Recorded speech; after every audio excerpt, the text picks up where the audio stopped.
যখন আসলাম দেখলাম চারিদিকে শুধু সমস্যা সমস্যা সমস্যা। সেই জন্যই আপনাদের কাছে জিজ্ঞেস করলাম, ভাই 17 বছর কি কোনো কাম কাজ হয় নাই? তাই তো দেখলাম এখন কিছুই হয় নাই, যেখানে যাই শুধু এইটা করতে হবে ওইটা করতে হবে। তো চলেন করবো আমরা, কিন্তু কাজ তো করতে হবে, নিজের দেশকে তো নিজেদেরই করতে হবে। আমাদের তো আর পুরুত করে প্লেনে করে পালিয়ে যাওয়ার কোনো জায়গা নেই, আছে নাই আমাদেরকে এই দেশেই থাকতে হবে। এটাই আমাদের শুরু, এখানেই আমাদের শেষ, কাজে এই দেশেই আমাদেরকে থাকতে হবে।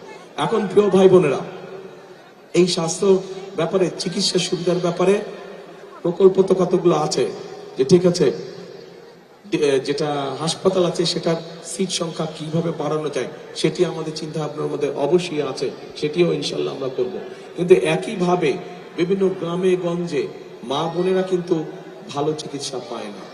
এই মা বোনরা যাতে চিকিৎসা পায়, কারণ অনেক সময় দেখা যায় ঘরে ছোট বাচ্চাটা, মেয়ে বাচ্চাটা অথবা ছেলে বাচ্চাটা অথবা মা অথবা বোন অসুস্থ হয়ে গেছে, কিন্তু হয় ছেলে, বড় ছেলে বা স্বামী বা ভাই হাসপাতালে নিয়ে যাওয়ার সময় পাচ্ছে না, নারীটা কিন্তু ঘরের যে মহিলাটা সে কিন্তু কষ্ট পাচ্ছে অসুখে, হয় না এরকম?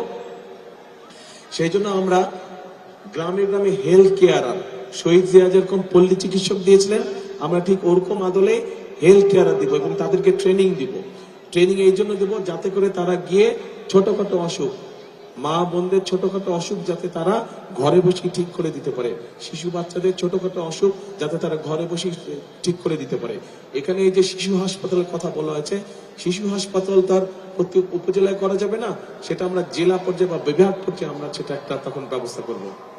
এই চিকিৎসকরা গিয়ে ঘরে ঘরে মা বোনদেরকে চিকিৎসা দিবে যাতে তারা ঘরে বসেই চিকিৎসা পেতে পারে।